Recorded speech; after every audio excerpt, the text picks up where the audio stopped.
后来这场的辩论，华视新闻专程来转播，佮邀请到专业的口译、甲国际政治经济专家汪浩继续来讲评。伊讲这届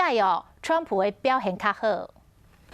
美国总统候选人上尾一场的辩论会，到底什么人表现较好？相比来说，川普表现得更好一些，因为他同上一次表现有很大的差别，他几乎也不再频繁地打断对方的发言，他也相对比较克制，而且他对很多具体的问题的政策阐述和具体问题的讨论都有非常详细的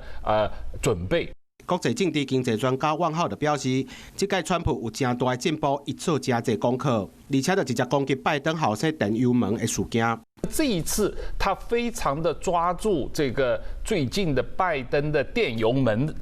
不断的咬着不放但是你可以看得出，拜登实际上是不愿意回答关于电油门的任何具体问题，他只是一再说这个电油门是由俄罗斯的干涉